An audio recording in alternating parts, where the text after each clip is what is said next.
नमस्कार, यो हो न्यूज 24 टेलिभिजन प्राइम टाइम न्यूजमा स्वागत छ। प्राकृतिक विपत्तिको दृष्टिकोणले नेपाल विश्वमा 30औं र मौसमी प्रतिकूलताका दृष्टिले चौथो जोखिम मुलुकमा पर्दछ।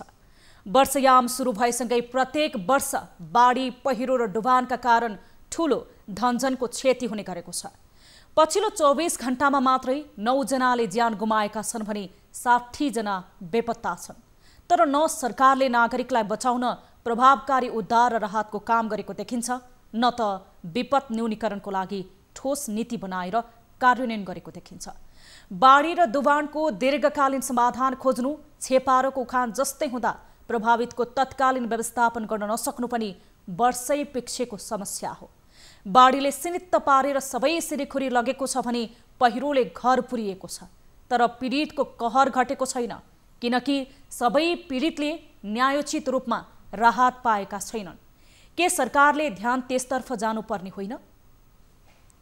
अब प्राइम टाइम न्यूजका हेडलाइन्स। लगातार वर्षाका कारण देशका विभिन्न स्थानमा आएको बाढी पहिरोबाट 24 घण्टामा 9 जनाको मृत्यु, 60 जना बेपत्ता।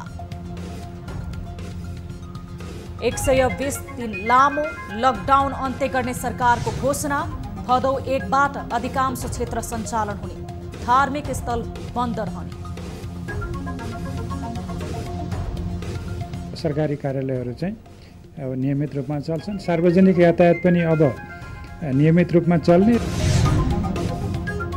20 दिनपछि बसेको स्थायी कमिटी बैठक एक साताका लागि पूर्ण स्थगित।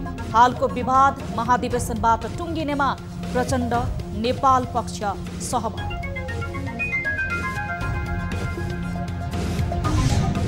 काठमाडौँ उपत्यकामा 9 सहित देशभर 150 नयाँ कोरोना संक्रमित थपिए। संख्या 18,000 नजिक, निको हुनेको संख्या बढ्यो।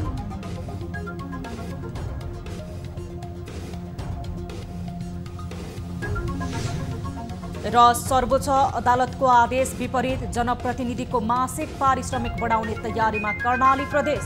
जनप्रतिनिधिले 11,000 देखि 40,000 सम्म रकम पाउन सक्ने। व्यापारी मात्रै हो, व्यापार हो। सरकारले आफ्नो ढङ्गले व्यापार गर्ने कुरा आफ्नो नाफाका लागि गर्ने हो।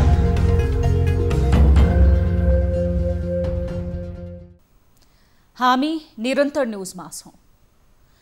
अविरल वर्षासँगै आएको बाढी र पहिरोका कारण 9 जनाले ज्यान गुमाएका छन् भने केही बेपत्ता भएका छन्। वर्षा कारण तराईका विभिन्न क्षेत्र डुबान र पहाडमा पहिरोले बस्तीहरू बगाउँदा पछिल्लो 24 घण्टामा 9 जनाले ज्यान गुमाएका छन्। प्रहरी प्रधान कार्यालयका अनुसार काठमाडौँ, धादिङ, नवलपरासी र दार्चुलामा गरेर 9 जनाको मृत्यु भएको हो। काठमाडौँको टोखा नगरपालिका 1 पासी डाँडामा जुम्ल्याको मृत्यु भएको छ।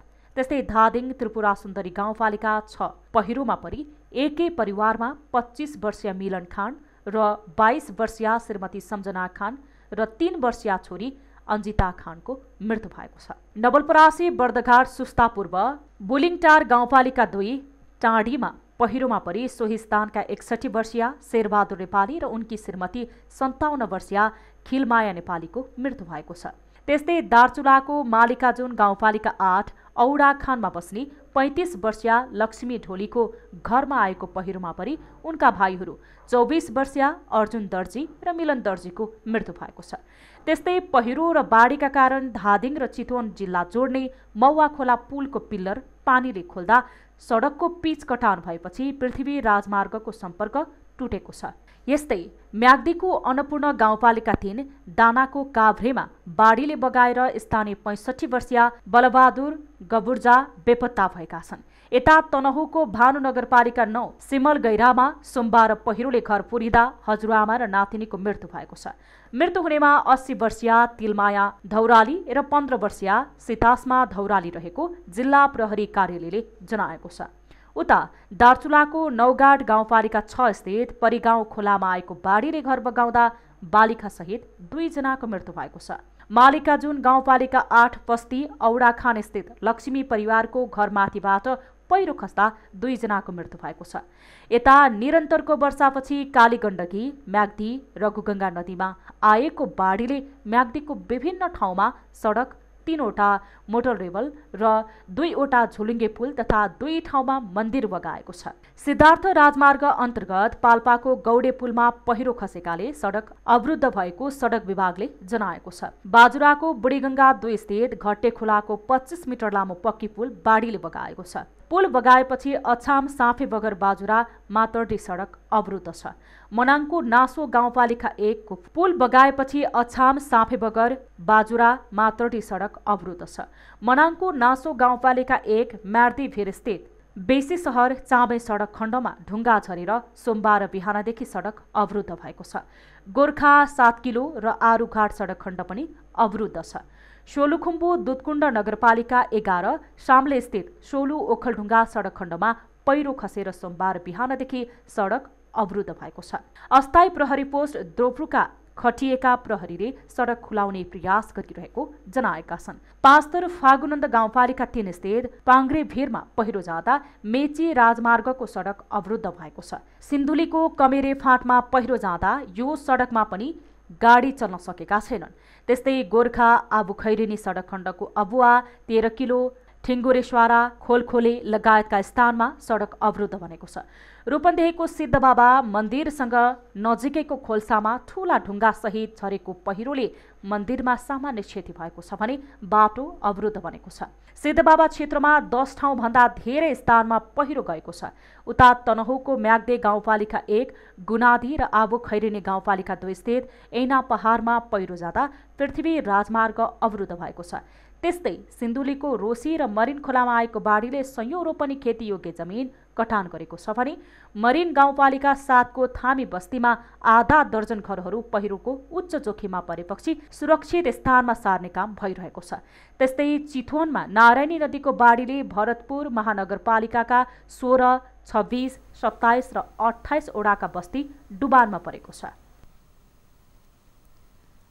जेठ 30 गतेदेखि मनसुन सुरु भएता साउन 6 गतेसम्म बाढी पहिरोबाट 131 जनाको ज्यान गएको छ भने 59 जना बेपत्ता भएका छन्।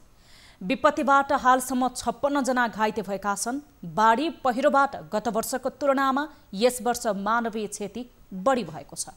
एक रिपोर्ट। मंगलबार साउन 6 गते मात्रै बाढी पहिरोबाट 9 जनाले ज्यान गुमाए भने 2 अझै बेपत्ता छन्। 4 जना घाइते भए। गत 24 घण्टाको निरन्तर वर्षाका कारण बाढी र पहिरोमा परि धादिङका 3 जना, नवलपरासी पूर्वका 2 जना, दार्चुलाका 2 जना र काठमाडौँका 2 जना गरी 9 जनाको मृत्यु भएको छ। 6 गतेको मात्रै भन्नुहुन्छ भने 9 जनाको मृत्यु भएको छ, 2 जना बेपत्ता हुनुहुन्छ र 4 जना घाइते हुनुहुन्छ। र आजको घटना चाहिँ खास गरिकन धादिङमा 3 जना, नवलपरासी पूर्वमा 2 जना, त्यस्तै चाहिँ दार्चुला पहिरोमा 2 जना, काठमाडौँमा 2 जना गरेर चाहिँ 9 जना चाहिँ आजकोमा मृत्यु भएको छ। साउन 5 र 6 गते देशभरका भौतिक संरचनामा पनि निकै क्षति पुगेको छ। निरन्तर वर्षाका कारण आएको बाढी र पहिरोले देशभरका 22 वटा सडक अवरुद्ध भएका छन्। 40 भन्दा बढी जिल्ला प्रभावित भएको छ। त्यस्तै देशका विभिन्न भागमा बाढी पहिरोको जोखिममा रहेका बस्ती र परिवारलाई सुरक्षित ठाउँमा सार्ने काम पनि भएको राष्ट्रिय विपद जोखिम न्यूनीकरण तथा व्यवस्थापन प्राधिकरणले जनाएको छ। भक्तपुरमा 2 घर मात्रै जोखिम रहेको छ, नजिकको आफन्तमा बसेका छन्। त्यस्तै चाहिँ तपाईँको काठमाडौँ महानगरपालिका टेकुमा रहेका सुकुम्बासी टोलमा 29 परिवारका 450 जनालाई टेकु स्थित सत्तलपाटी र सुकुम्बासी क्लबमा राखेको छ। यसरी चाहिँ मुस्ताङमा 48 घर परिवारलाई जोखिम रहेको परिवारलाई सुरक्षित स्थानमा अवस्थान गरेर राखिएको। साउन 8 गतेसम्म देशका अधिकांश क्षेत्रमा हल्कादेखि भारी वर्षा हुन सक्ने भएकाले सतर्क रहन जल तथा मौसम विज्ञान विभाग पूर्वानुमान महाशाखाले जनाएको छ। पछिल्लो पटक चितवनका 2 ठूला नदीहरूमा पानीको सतह निकै बढेको छ। नारायणी नदीको जल सतह 8 मिटर भन्दा माथि पुग्यो भने खतराको तह मानिन्छ। तर देवघाट क्षेत्रमा गरिएको मापनमा अहिले नारायणी नदीको जल सतह 9.81 मिटर पुगेको छ।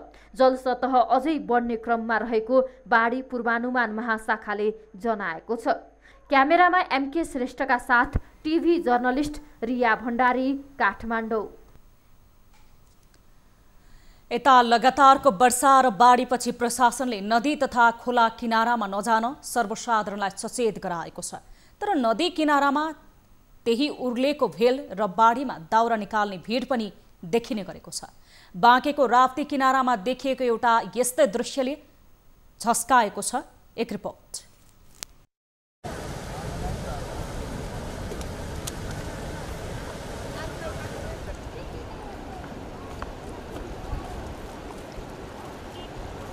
यो बाँकेको राप्ती नदी किनारमा देखिएको दृश्य। भाव विवहल बनाउने गरी एउटी महिलाको शव यसरी नदीले बगाएर ल्याएको छ अनि छेउैमा यसरी स्थानीयहरू धपेडी गरेर दाउराको जोहो गर्न नदीले बगाएर ल्याएको मुढा र रुखका हाँगा निकालिरहेका छन्।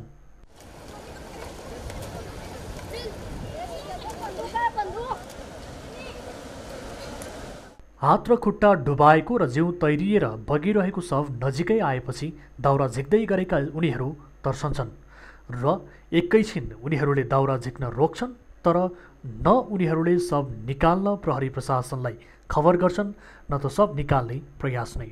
बरु शव बग्दै जान्छ र उनीहरू शवप्रति चासो नराखी पुनः भटाभट नदी किनारमा दाउरा निकाल्न थाल्छन्। वर्षेनी वर्षायाममा बाढ आउँदा बाढसँगै बगेर आउने काठहरू बिन्नका निम्ति यहाँ ठुलो सङ्ख्यामा मानिसहरू जम्मा हुने गर्दछन्। एकातिर यो भावुक दृश्य अनि अर्कोतिर जोखिम मोलेर महिला र बालबालिकाको दाउरा निकाल्ने होड। स्थानीयले यसरी बाढी र भेलमा थोरै दाउरा जोहो गर्न त सक्लान्, तर कुनै बेला उर्लिएको बाढीले बग्दै गरेको यो सबको जस्तै नियति नबल्न भन्न सकिन्न। यो जोखिमपूर्ण काम हो भन्ने कुरा हेक्का पनि नभएको स्थानीय सरकार र स्थानीय यहाँको प्रहरी प्रशासनले यस्ता क्रियाकलापमा चासो नदिएको देखिन्छ। सहकर्मी भगतराम थारूका साथ कृष्ण खनाल, राप्ती तटीय क्षेत्र, बाँके। सरकारले कोरोना महामारी रोकथामका लागि ल्याएको लकडाउन अन्त्य भएको घोषणा गरेको छ। मन्त्री परिषदको निर्णय सार्वजनिक गर्न आज आयोजित पत्रकार सम्मेलनमा सरकारका प्रवक्ता र सञ्चार तथा सूचना प्रविधि मन्त्री डाक्टर युवराज खतिवड़ाले चैत 11 गतेदेखि सरकारले लगाएको लकडाउन आज मध्यरातबाट अन्त्य भएको घोषणा गर्नुभएको हो। भदौ 1 गतेबाट केही सेवाहरू बाहेक सुरक्षित मापदण्ड अपनाएर अन्तर्राष्ट्रिय उडान, यातायात र केही शैक्षिक गतिविधि लगायत अरू अन्य सेवाहरू सञ्चालन गर्न अनुमति दिएको छ। भदौ 1 गतेबाट यातायात मन्त्रालयले तोके बमोजिम स्वास्थ्य सेवाको मापदण्ड अपनाएर लामो र छोटो दूरीका निजी र सार्वजनिक सवारी साधन चलाउने सरकारले अनुमति दिएको छ। त्यस्तै भदौबाट नै आन्तरिक र अन्तर्राष्ट्रिय उडान सञ्चालन र अन्तर्राष्ट्रिय खेलको तयारी र प्रशिक्षणका लागि मन्त्री परिषदले स्वीकृति दिएको छ। लामो समय बन्द रहेको विद्यालयहरू भने बन्द नै रहने भए पनि भदौ 1 बाट विद्यार्थी भर्ना र परीक्षाको तयारी गर्न भने सरकारले छुट दिएको छ। जनस्वास्थ्य तथा सुरक्षा मापदण्ड पालना गर्ने र संस्कृति, पर्यटन तथा नागरिक उड्डयन मन्त्रालयले तोकेका मापदण्ड बमोजिम हुने गरी देहायका सेवा तथा कार्यहरू मिति 2077 साउन 15 गतेदेखि सञ्चालन गर्ने। ती साउन 15 देखि सञ्चालन गर्न भनेर खुला गरिएका क्षेत्रहरू हुन् होटल, रेस्टुरेन्ट, जसमा सामूहिक भोज, पार्टी, सेमिनार र अन्य सामूहिक भेला चाहिँ गर्न पाइने छैन। यता सरकारले होटल, रेस्टुरेन्ट खोल्न अनुमति दिएको छ, तर त्यहाँ सामूहिक भोज, ठूलो समूहमा भेला भने हुन पाइने छैन। साथै ट्रेकिङ र पर्वतारोहण सम्बन्धी सेवाहरू पनि सञ्चालन गर्न दिने निर्णय गरेको छ। यसरी सञ्चालन हुने व्यवसायहरूले स्वास्थ्य मापदण्ड भने पालना गर्नुपर्नेछ। सरकारले शैक्षिक संस्था, प्रदर्शनी, भेला, पार्टी प्यालेस, जिमखाना, धार्मिक र सामाजिक स्थल अर्को मिति नभनेसम्म बन्द रहने जनाएको छ। साथै अन्तर्राष्ट्रिय सीमा पनि बन्द रहनेछ। अन्ततः प्रधानमन्त्री एवं पार्टी अध्यक्ष केपी शर्मा ओलीले अघि सार्नु भएको अर्ली महाधिवेशनको प्रस्तावमा लगभग सहमत भएका छन्। यसअघि पार्टीको विचार र ओलीलाई गलाउने ध्याउनमा लागेका प्रचण्ड र माधव नेपाल पनि अहिले छिटोभन्दा छिटो महाधिवेशन गर्ने मुडमा देखिएका छन्, जसलाई आज बिहान पार्टी प्रवक्ता नारायण काजी श्रेष्ठले सामाजिक सञ्जालमा गर्नुभएको ट्विटरले पनि पुष्टि गरेको छ। एक रिपोर्ट। स्थायी कमिटीको बैठक सुरु भएदेखि नै अध्यक्ष केपी शर्मा ओलीलाई एक्ल्याउँदै राजीनामा दिन गरिएको अडानले अर्ली महाधिवेशन गर्ने अवस्था सिर्जना गरेको छ। निरन्तर ओलीसँग प्रचण्डको छलफलले पनि गलाउन नसकेपछि ओलीले नै अघि सारेको अर्ली महाधिवेशनको प्रस्ताव अन्ततः विवाद समाधानको सूत्र देखिन थालेको छ। केही दिन अघि सोही प्रस्तावलाई लिएर प्रचण्डले खुमलटारमा आफू निकट नेता र स्थायी कमिटी सदस्यलाई स्पष्टीकरण दिए पनि उक्त बैठकमा ओलीको प्रस्ताव मान्नुको विकल्प नरहेको भन्ने निष्कर्ष पनि निकालिएको बुझिएको छ। प्रचण्ड, नेपाल र झलनाथ खनाल सहितका नेताहरूले ओलीलाई प्रधानमन्त्री र अध्यक्ष मध्ये एक पद छाड्नै पर्ने दबाब दिएपछि शनिबारको सचिवालय बैठकमा ओलीले मङ्सिरमा महाधिवेशन गरेर मात्र आफूले पार्टीको नेतृत्व छाड्ने प्रस्ताव गरेका थिए। त्यसपछि प्रचण्ड, नेपाल, खनाल र सो समूहका अन्य नेताहरूले पटक पटक बैठक बसेर चाँडै महाधिवेशन गरेर भए पनि पार्टीको नेतृत्व परिवर्तन गर्नुपर्ने निष्कर्ष निकालेका हुन्। मङ्गलबार बिहान खुमलटारमा प्रचण्ड, खनाल र नेपालबीच यसै विषयमा सघन छलफल भएको बुझिएको छ। त्यसअघि उपाध्यक्ष वामदेव गौतम र प्रवक्ता नारायण श्रेष्ठसँग पनि प्रचण्डले छुट्टै परामर्श गरेका थिए। यता मङ्गलबार नै नेकपाका प्रवक्ता श्रेष्ठले पनि ट्विट गर्दै पार्टीभित्र देखिएको गतिरोधको निकास महाधिवेशनले नै दिने बताएका छन्, जसले प्रश्न हुन्छ कि हाल ओलीले राखेको प्रस्ताव नै सर्वसम्मत हुनेछ, तर मङ्सिरमा महाधिवेशन हुने सम्भावना न्यून छ। यसअघि नेकपाको माघ 15 देखि 19 सम्म बसेको केन्द्रीय कमिटीले 2077 चैत अन्तिम साता महाधिवेशन गर्ने निर्णय गरेको थियो। मङ्गलबार एक साताका लागि स्थगित गरिएको नेकपाको स्थायी कमिटी बैठक पनि महाधिवेशनको च्याप्टरमा ओलीसँग निरन्तर छलफल गरेर मिति र बाँकी काम टुङ्ग्याउने बुझिएको छ। अब तत्काल ओलीले हाल राजीनामाका लागि भोगिरहेको दबाव कम भएको छ, तर महाधिवेशन अघि नै धेरै कुरा प्रश्न पार्नुपर्ने अध्यक्ष प्रचण्डका कारण गतिरोध अन्त्य हुने देखिए पनि अन्यल भने अझै कायम छ। आज 38औं बीपी स्मृति दिवस। नेपाली राजनीतिमा बिर्सन नसकिने नाम हो बीपी कोइराला। लोकतान्त्रिक पद्धतिको विकास र जनता नै सर्वोपरि हुन् भन्ने बीपी कोइरालाको मार्गदर्शन के उनले जन्माएको कांग्रेसले अवलोकन गर्न सकेको छ? के लोकतन्त्रलाई आत्मसात गर्छु भन्ने अरू दलले कोइरालाको सिद्धान्तलाई मानेका छन् त? यस्ता प्रश्नहरू लोकतान्त्रिक गणतन्त्र स्थापना भएको 12 वर्ष पछि पनि उठ्ने गरेको छ। एक रिपोर्ट। लोकतान्त्रिक राज्य प्रणालीमा संवैधानिक हिसाबले आम जनताका आधारभूत मौलिक हक अधिकारको सुनिश्चितता हुन्छ। कानुनी शासन, नागरिकमा सार्वभौम सत्ताको प्रत्याभूति, जननिर्वाचित सरकार, राज्यका प्रमुख अङ्गहरूबीच नियन्त्रण र सन्तुलनको सिद्धान्तमा आधारित कार्य सम्पादन, अधिकारको विकेन्द्रीकरण, सन्तुलित वैदेशिक सम्बन्ध, प्रेस स्वतन्त्रता लगायतका पक्षका साथ लोक कल्याणकारी राज्यको सम्मानजनक उपस्थिति रहन्छ।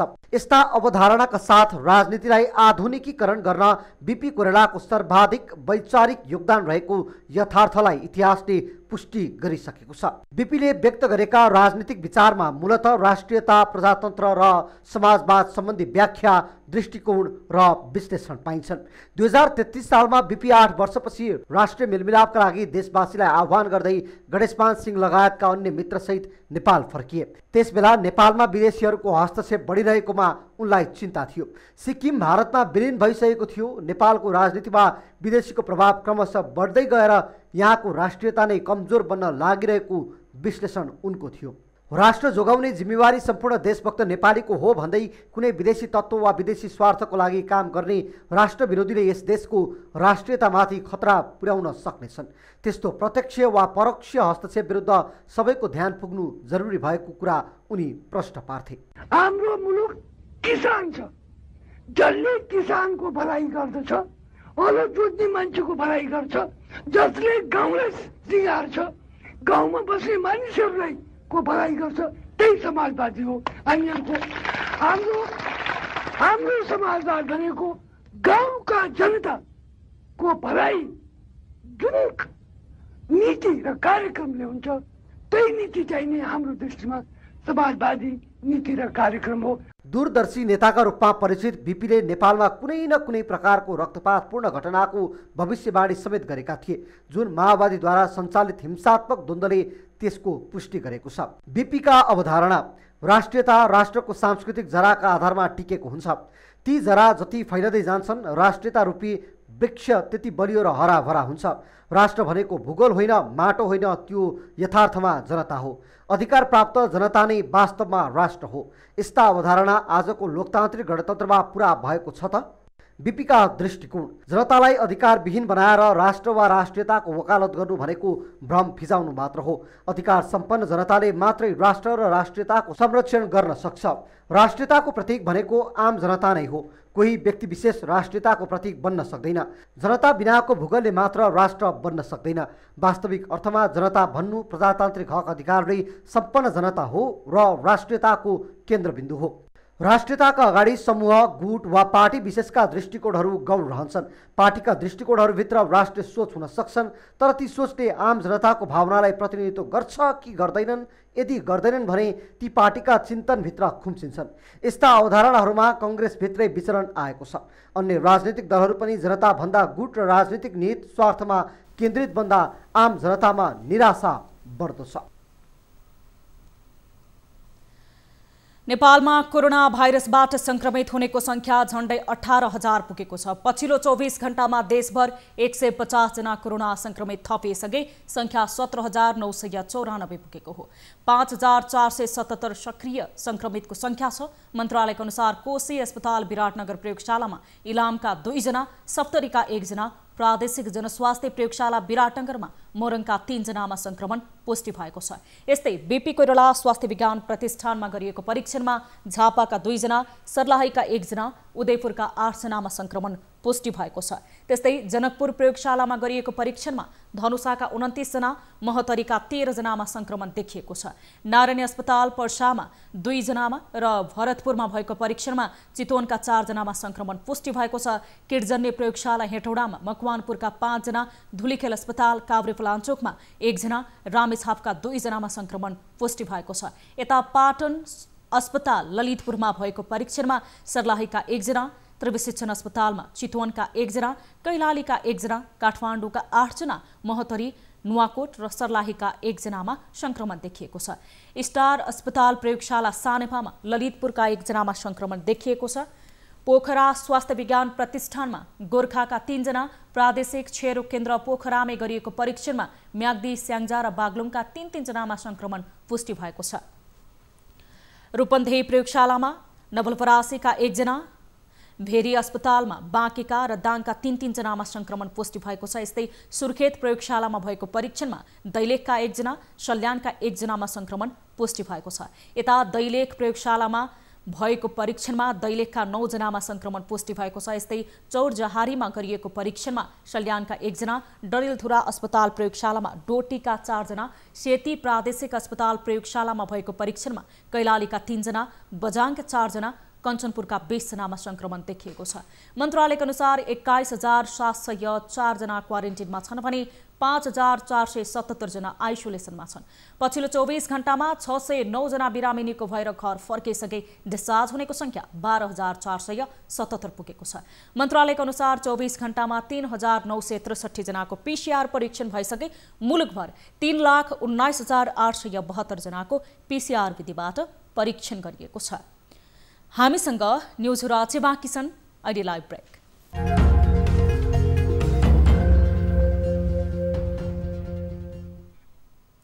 हामी निरन्तर न्युजमा छौं। सरकारले लकडाउन खुकुलो पारे लगत्तै आम सर्वसाधारणले सामाजिक दूरीको पालना नगरी भिडभाड गर्न थालेपछि सुरक्षा निकायले चासो देखाएको छ। विभिन्न सङ्घ संस्थाहरूले साधारण सभादेखि छलफल र भेटघाट गर्ने क्रम बढाएपछि सुरक्षा निकायको चासो बढेको हो। नेपाल उद्योग वाणिज्य महासंघमा आबद्ध देशभरका उद्यमी व्यवसायीको भेला पनि सुरक्षा निकायको चासो रहेको छ। एक रिपोर्ट।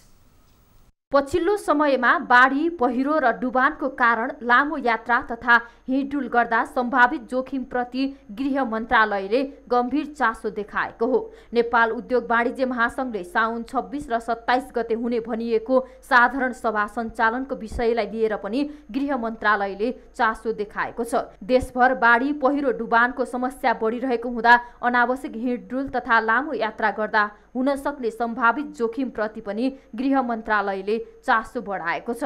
कोरोना संक्रमितको पहिचान र परीक्षणको दायरा बढाउनु पर्ने अवस्थामा उद्योग वाणिज्य महासंघमा आबद्ध देशभरका विभिन्न क्षेत्रमा रहेको व्यक्तिहरूको ठूलो संख्यामा हुने भिडभाडलाई लिएर सुरक्षा अधिकारीहरू बीच छलफल भइरहेको छ।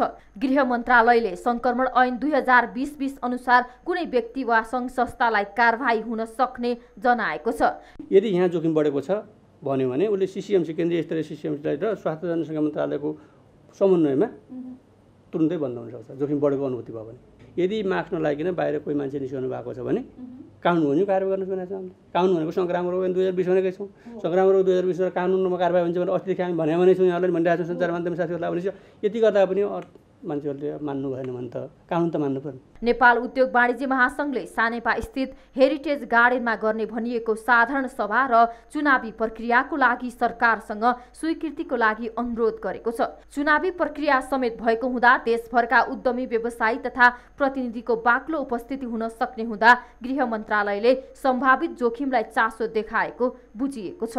पछिल्लो समय कोरोना र लकडाउन भए यता जिल्ला प्रशासन कार्यालयहरूले विभिन्न सङ्घ संस्थाहरूको साधारण सभा गोष्ठी सञ्चालनलाई अनुमति प्रदान गरेको छैन।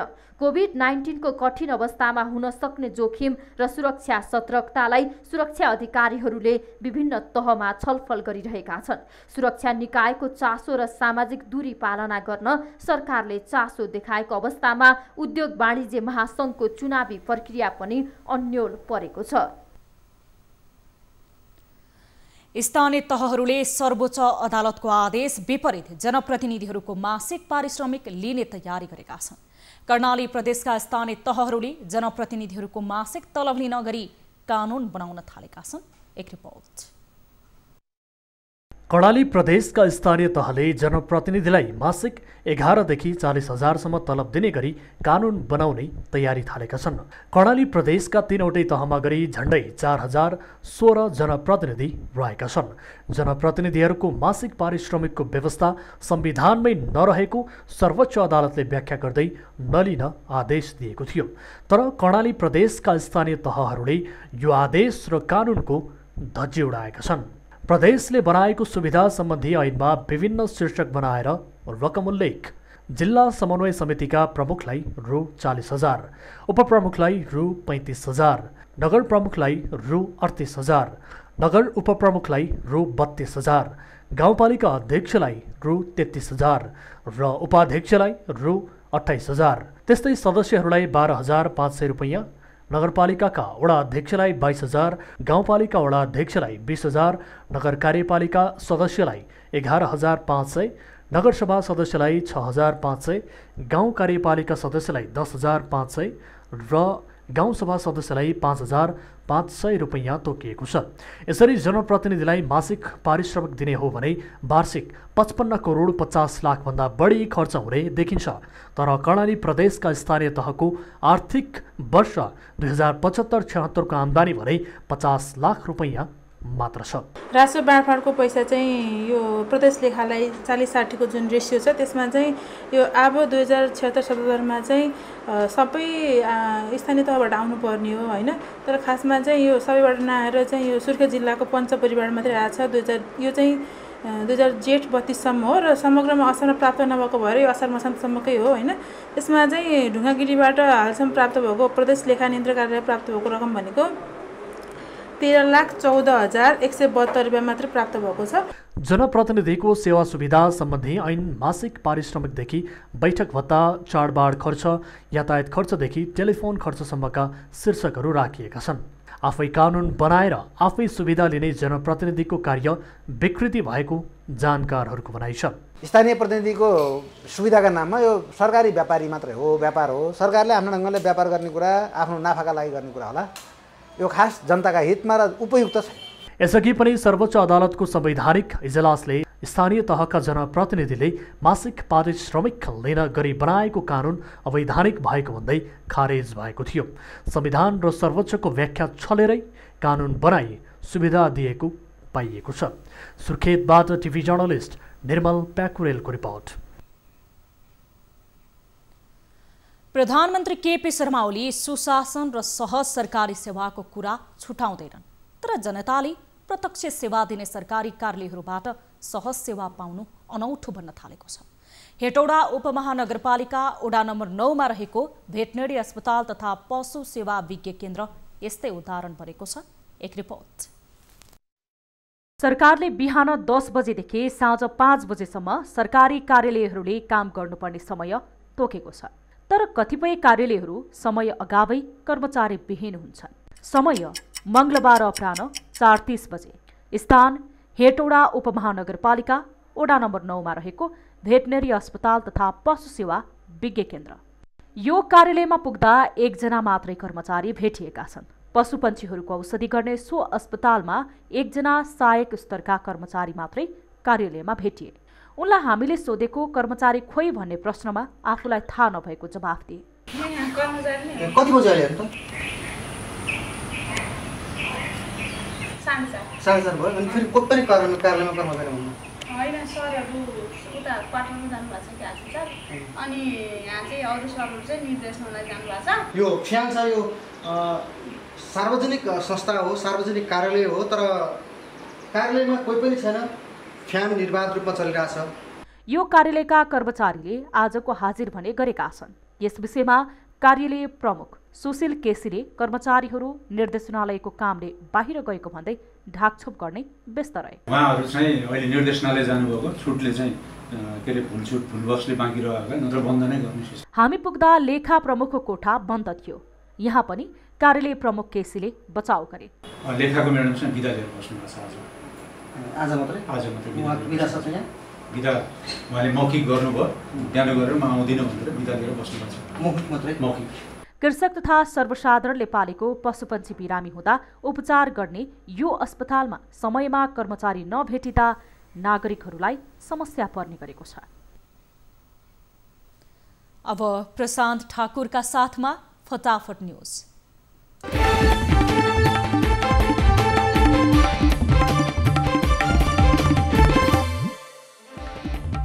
पछिल्लो 24 घण्टामा थप 150 जनामा कोरोना संक्रमण पुष्टि। संक्रमितको संख्या 17,994 पुग्यो।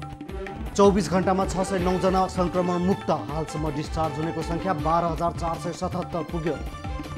कोरोना उपचार बापत काठमाडौँका 8 निजी अस्पतालले लिए 23 लाख भत्ता। 84 जना कोरोना संक्रमितको उपचार गरे बापत जोखिम भत्ता लिएको स्वास्थ्य मन्त्रालयको भनाइ। नारायणी नदीमा पानीको बहाव बढेसँगै तटीय क्षेत्र उच्च जोखिममा। सुस्ता गाउँका 2वटा घर बाढीले भत्कायो, 100 घर डुबानमा। पाल्पाको सिद्धबाबा सडक खण्डमा पहिरो, यातायात सेवा बन्द हुँदा यात्रुहरूलाई समस्या। सिन्धुलीको मरिन खोला र रोसी खोलामा आएको बाढीले 100औं बिघा खेतीयोग्य जमिन कटान। पानीको बहाव बढ्दै गएपछि बढी मुहान बजार जोखिममा। लगातारको वर्षाका कारण गोर्खाको जनजीवन प्रभावित। सडकका विभिन्न खण्डमा पहिरो, गोर्खा भित्रिने र बाहिरिने राजमार्ग बन्द।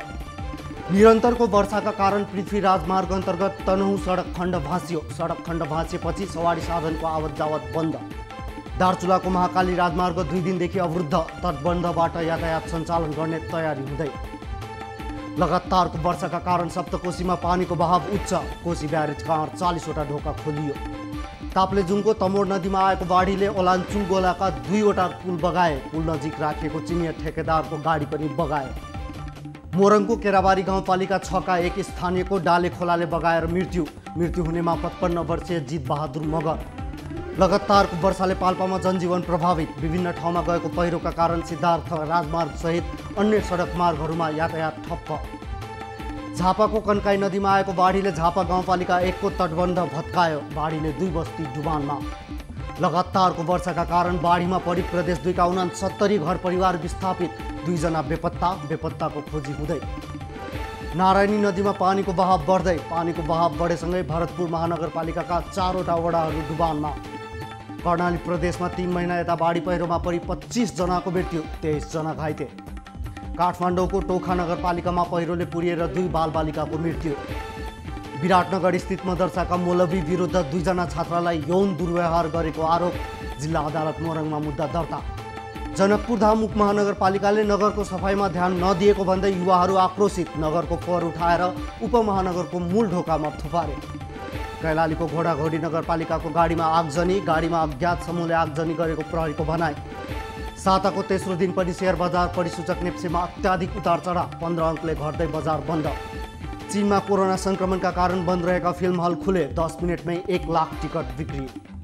र बेलायत र चीनमा बनाइएका कोरोना खोपको परीक्षण सफल। परीक्षणमा सहभागी व्यक्तिहरूमा प्रतिरक्षा प्रतिक्रिया उत्पादन गर्न सफल देखिएको चिकित्सकहरूको दावी।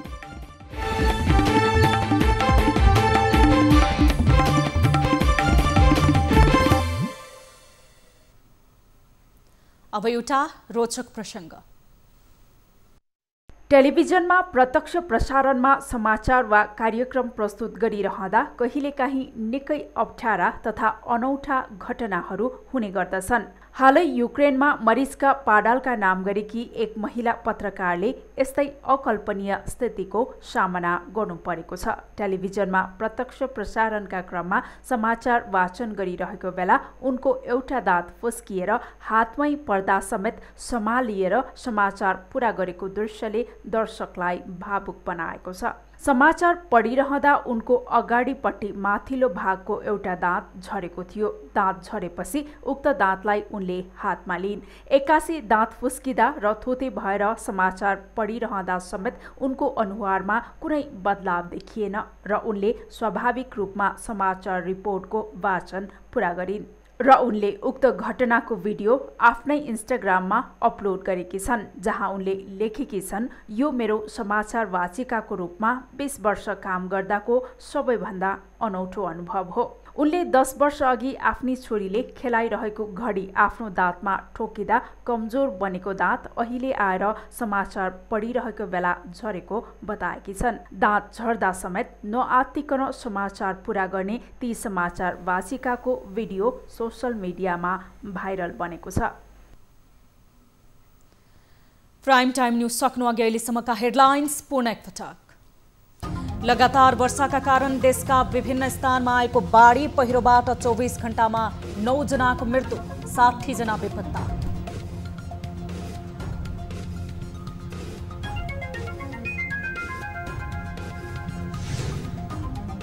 एक 120 दिन लामो लकडाउन अन्त्य गर्ने सरकारको घोषणा। भदौ 1बाट अधिकांश क्षेत्र सञ्चालन हुने, धार्मिक स्थल भने बन्द रहने। अब नियमित रूपमा चल्छन्। सार्वजनिक यातायात पनि अब नियमित रूपमा चल्ने। 20 दिनपछि बसेको स्थायी कमिटी बैठक एक साताका लागि पुनः स्थगित। हालको विवाद महाधिवेशनबाट टुङ्गिनेमा प्रचण्ड नेपाल पक्ष सहमत।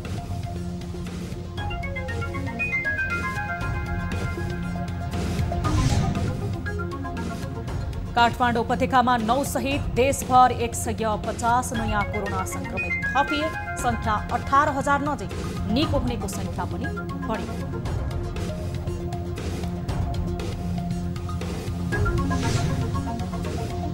र सर्वोच्च अदालतको आदेश विपरीत जनप्रतिनिधिको मासिक पारिश्रमिक बढाउने तयारीमा कर्णाली प्रदेश। जनप्रतिनिधिले 11,000 सुविधाका नाममा यो सरकारी व्यापारी मात्रै हो, व्यापार हो। सरकारले आफ्नो ढङ्गले व्यापार गर्ने कुरा आफ्नो नाफाका लागि गर्ने होला।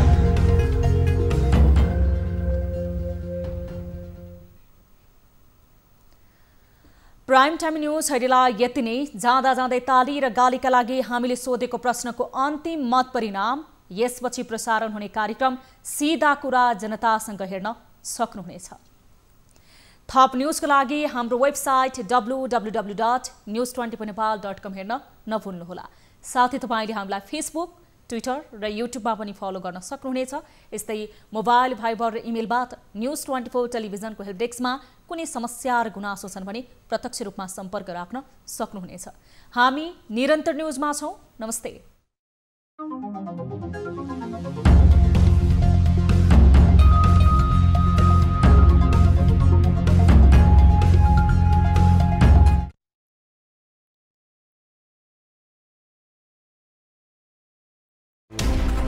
कोरोनाले सिर्जना गरेको संकटमा पल पलका न्यूज अपडेट र हर क्षेत्रको कभरेजका लागि न्यूज 24 नेपाल युट्युब च्यानललाई सब्स्क्राइब गर्नुहोला।